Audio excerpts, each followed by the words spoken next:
cas de cession de part ou d'action d'une société, surtout lorsque celle-ci porte sur une fraction importante des droits sociaux, la rédaction d'une garantie d'actifs passifs est fortement conseillée en dépit du fait qu'elle ne soit pas obligatoire. Attention, toutefois celle-ci doit être expressément prévue dans l'acte de cession ou dans l'acte séparé, car elle ne se présume pas et ne peut résulter du silence de l'acte.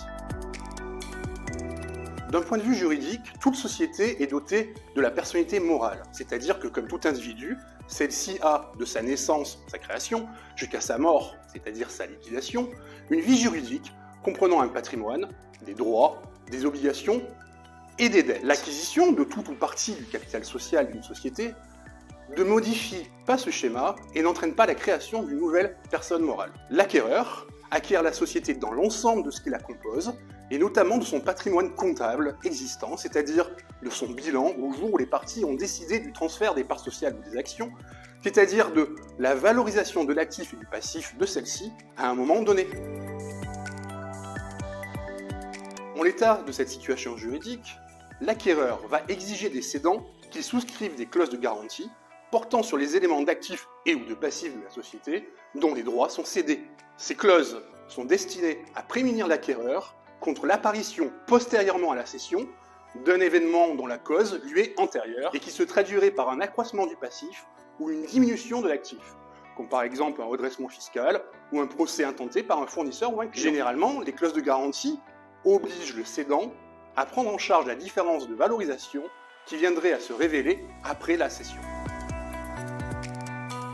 Deux types de clauses sont prévues. Celle de garantie d'actifs et celle de garantie de passifs. La clause de garantie d'actifs est celle par laquelle le cédant s'engage à prendre en charge toute diminution de l'actif social ou la valorisation de celui-ci, dont la cause ou l'origine est antérieure à une date déterminée et qui viendrait à se révéler seulement après cette date. Généralement, on complète ces clauses avec celle de garantie de passifs. Ainsi, le passif couvert par la garantie correspond aux dettes nouvelles dont la cause ou l'origine est antérieure à la cession, ou à une date déterminée par les parties dans la clause, et qui ne figure pas dans les comptes sociaux, ou qui figure pour un montant insuffisant. On entend par dette les engagements de la société à l'égard des tiers, que ces engagements résultent des obligations légales, notamment les impôts et les cotisations sociales, ou contractuelles.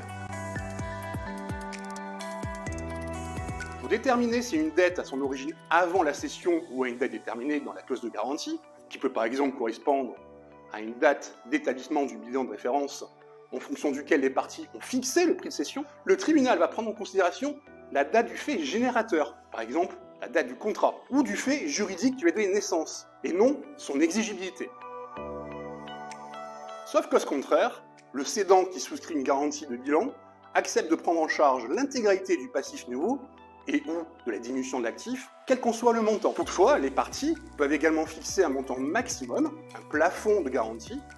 Au-dessus de celui-ci, le cédant pour cette fraction sera déchargé de toute garantie. La garantie d'actifs passifs précise également la durée pendant laquelle l'acquéreur peut mettre en œuvre la garantie, par exemple un certain nombre d'années après la cession, ce qui conduit à exclure de celle-ci les dettes apparaissant après l'expiration de cette durée. La mise en place de cette garantie peut s'avérer illusoire si le cédant n'est pas en mesure d'en assurer l'exécution.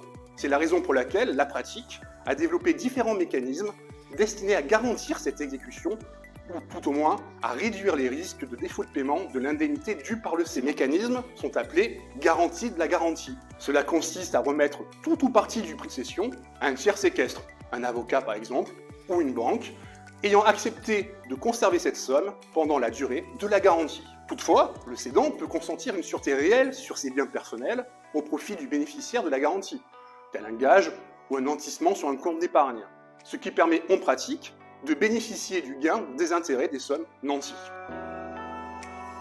La garantie d'actifs passifs prévoit généralement une clause de conciliation préalable avant tout recours.